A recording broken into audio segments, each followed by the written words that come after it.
Myles, Ehrlich, and Owen Pence from Winsider. Thank you so much for joining me.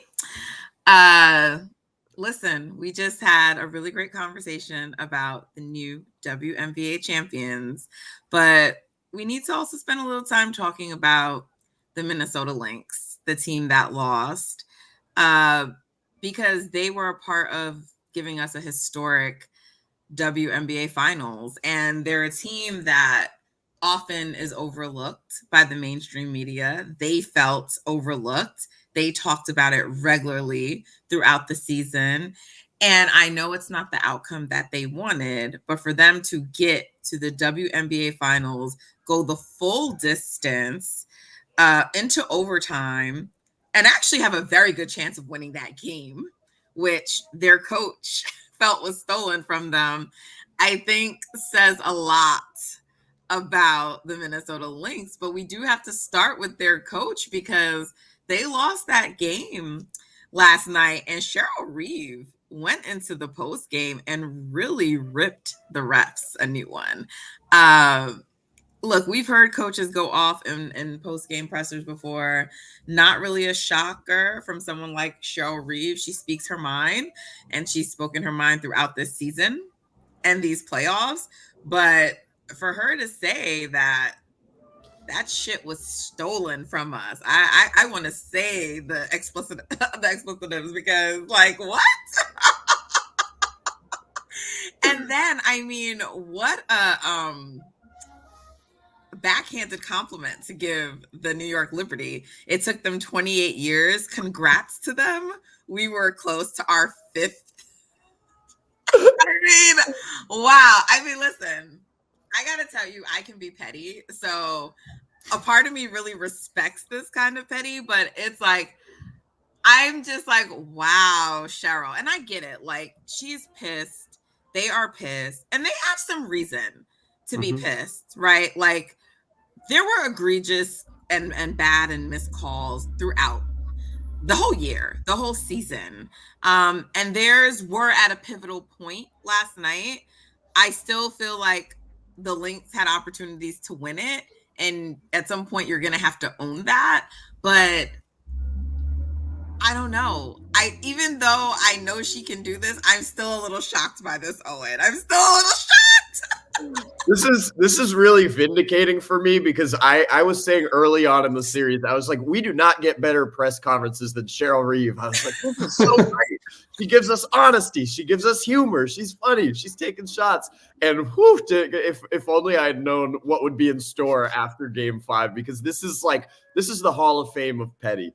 I think the it took them 28 years. That is spicy for no reason, and I love it. I'm so here for it. It's fantastic. I think to your point, like this is what's tough about it for me, because she is totally justified, and they are totally justified in that feeling that the officiating was awful.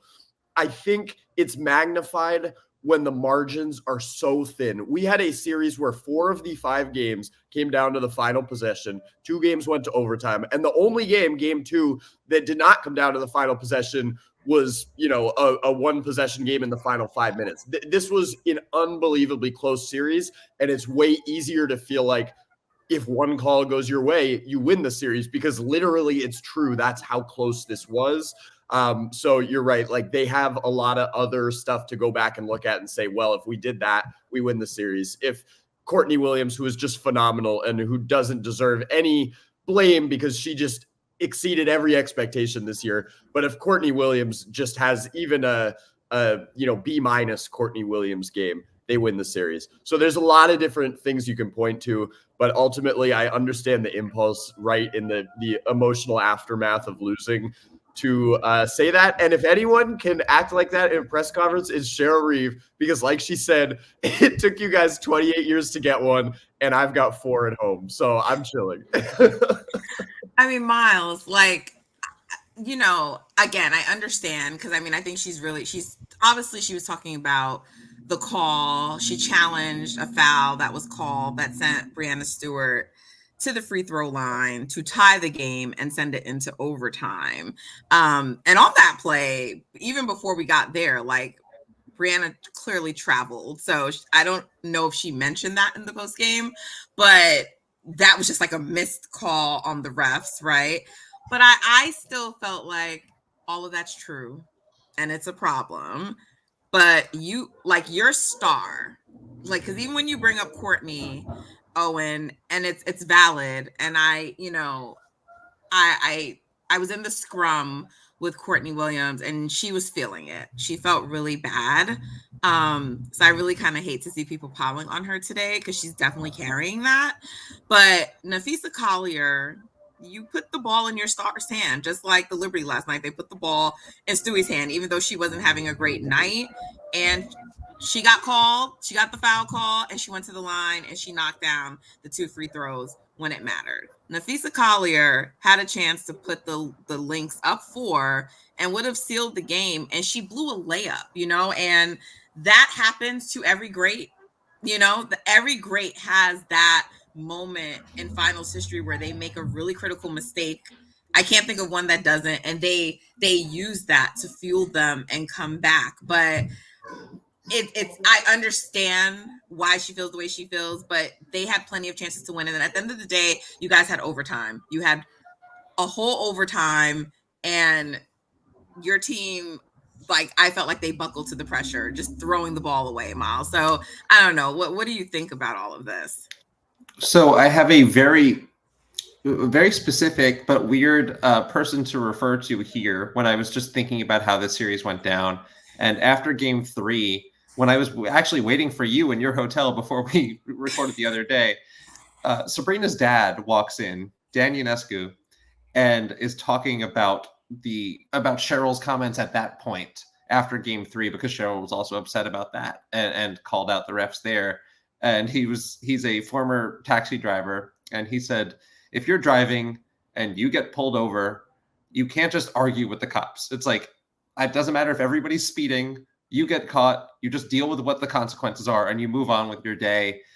I do wonder if, like, there's anything taken away from just the performance of all of these players by just trying to relitigate how everything was called, because there are so many controllables, right? There are so many things that could have happened.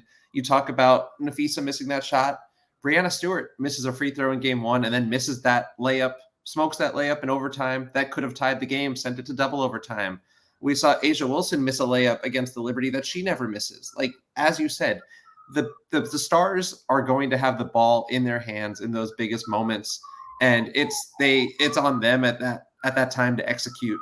So I just hope that this noise, because it is noise, that was the chess match that we saw that we didn't expect. Was Cheryl complained about the refs after game 3, and the Lynx get a 20-9 free throw advantage in game 4. Sandy Brondello comes back and complains about the refs after game 4. And then the Liberty have that giant, I don't even remember what the final count was, 28-9 or whatever free throw advantage in game 5. So some of that was just, they were taking turns being petty and who got the last laugh. And I mean, last laugh, definitely. Sandy Brondello was laughing about that officiating in her own post-game presser. She said she thought it was fair. She said she thought it was fair. She said he missed from Sandy.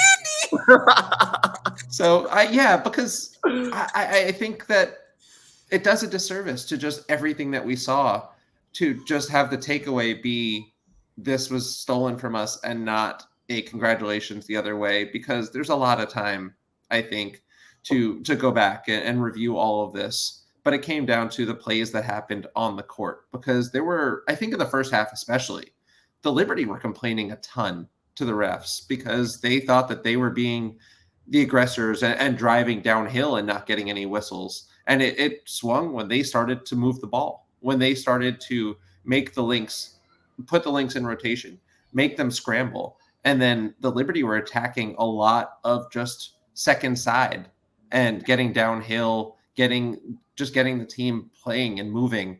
And I think that was when we just saw this, as you said, like, this was a battle of attrition. This was the 10th round of this boxing match where people are using their hands instead of their feet because there are just no legs left anymore. And it just came down to, I think, the Liberty being the aggressors and fighting their way back into this game.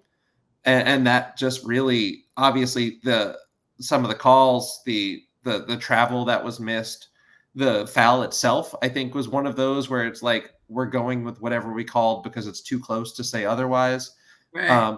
But at that same time, Brianna Stewart has to go to the line and make those 2 free throws, or we're Right. having a very After different having just missed. conversation. After having just missed 2. Too. Yeah. So it came on the players to execute. Yeah, like this is just one of those things where I understand both sides. A lot of times players are criticized for being sore losers, and I'm like, that's a lot of pain you're feeling in the moment. Yeah. Don't ask me to exhibit any damn grace. Like, I just, so it's like I understand it. Like, definitely I don't think the Liberty are gonna appreciate some of the comments. But I don't know. It's kind of, I don't know. But I do think it's not a great look for the league, only because you have like LeBron James, Damian Lillard, who are obviously very notable NBA stars. Heard of them, yeah. Yeah, and they're like live tweeting during the game, and saying, I'm sorry, but that wasn't a foul. Let the damn players dictate the outcome of a close, battle-tested game. That's LeBron James. Damian Lillard. Refs called this game like they knew the assignment in the second half. Boy, great game. It's like you don't want that kind of commentary around the product, right? Like you finally have like this epic championship. And I'm not trying to take away from the Liberty at all because they won. I'm not engaging in like it's an asterisk championship or, super whatever. Like, I don't care about that. They won, they earned it. But people have been criticizing the officiating all season. And now you get to this point, high stakes game. You don't want the officiating to really be the story of the game or a part of the story. And so I'm just wondering, you guys have been here. Do you think the league takes any steps at all? Who wants to get in trouble here? Yeah. Owen tries to be diplomatic. Oh boy, we'll see how this goes. Okay, here's what I'm gonna say. First off, because I totally agree that it's not a good look, but I will say, is there any better sign of the W having truly made it than LeBron is tweeting about the refs at the end of Game 5, being like, "What's going on?" That's really a stamp that we've arrived. Yep. I think the W will take steps because I think this was in HD how bad it was, and the back and forth of Cheryl complaining after Game 3. They get the whistle in Game 4. Sandy complaining after Game 4. They get the whistle in Game 5. It's just a little too on the nose, and it's going to put some pressure on them. Now, where I have to be diplomatic is like I always think the W could be a little more transparent in showing us how they plan to improve certain aspects of their game. And so I think this would be one thing where I would really love to get some actual details and information as to how they plan to do it, because it became a mess. And I think the refs were lost in a lot of these games down the stretch. I mean, in Game 2, I believe, Kurt Miller is tweeting in the first half about how, this officiating crew is known for getting cardio. And then in the second half, they call it completely opposite. It's like, what are we doing here? This is not a good look for you guys, WNBA. Saying stuff like this, right? Yeah, exactly. So I will be very very tuned in to see what the next steps are. Oh my God, I did not know Kurt. Oh yeah. Yep. Waited.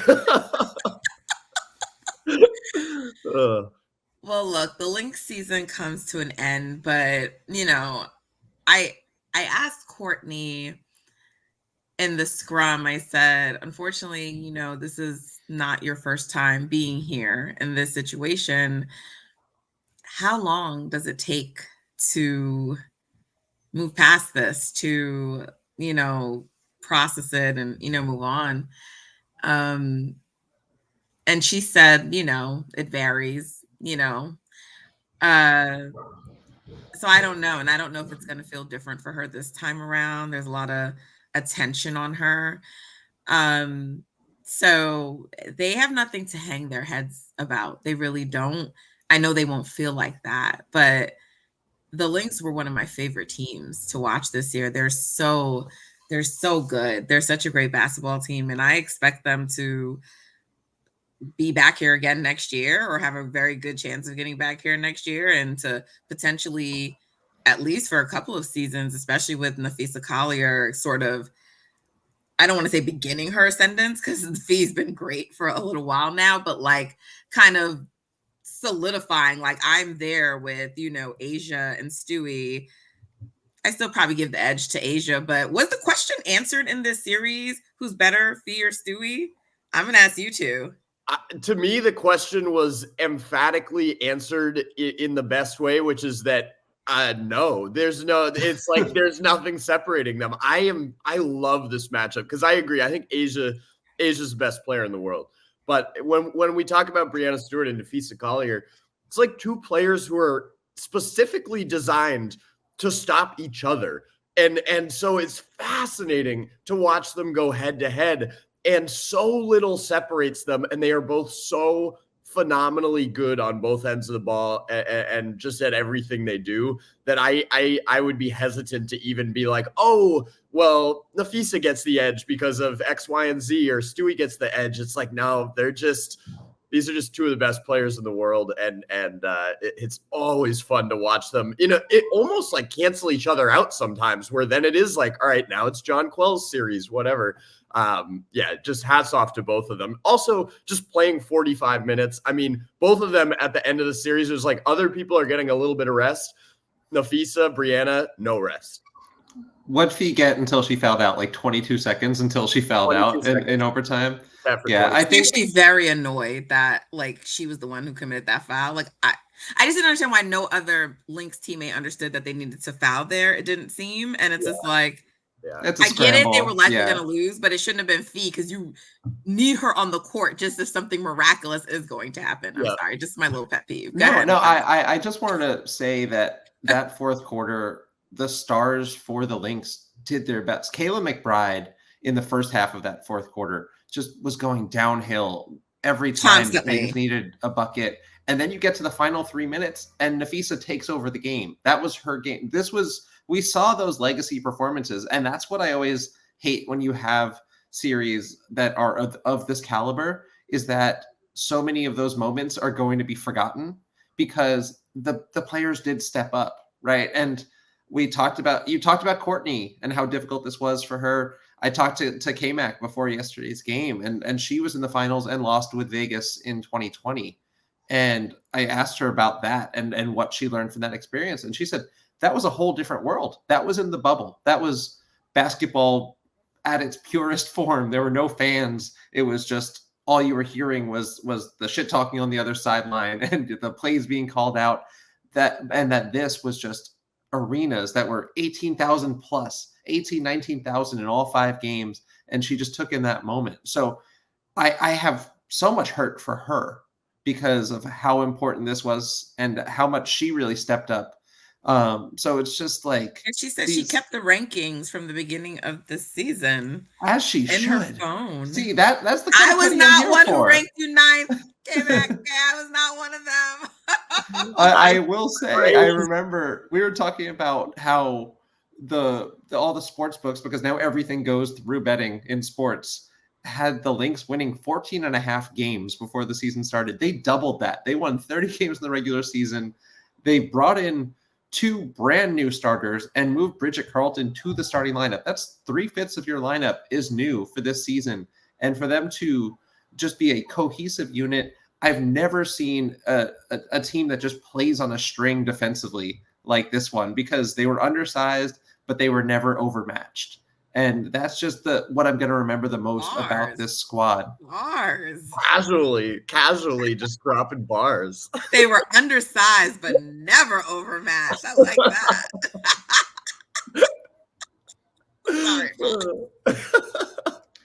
No, I will revel in that. I'll take a victory lap on that and just say that this team was one of my favorite ones to watch, not just this season, but in all my time covering the W, just all the personalities that really came together.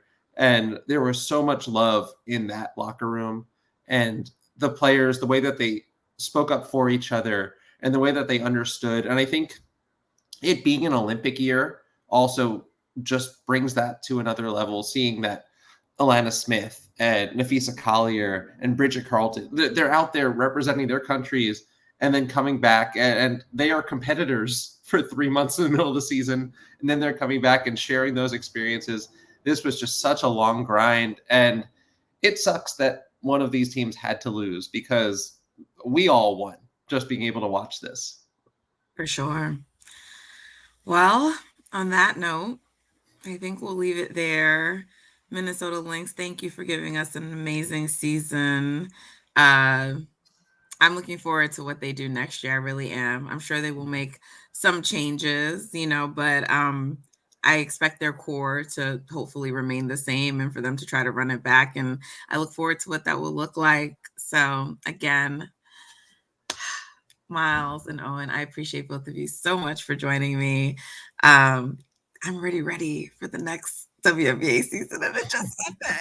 But you know what? You guys should be tuned in for Unrivaled, Nafisa Collier and Brianna Stewart's new league that's coming in January. If you couldn't get enough of them in this postseason, you'll be able to get more of them and other WNBA players in their new Unrivaled league. More on that at another time. Until next time, guys, take care.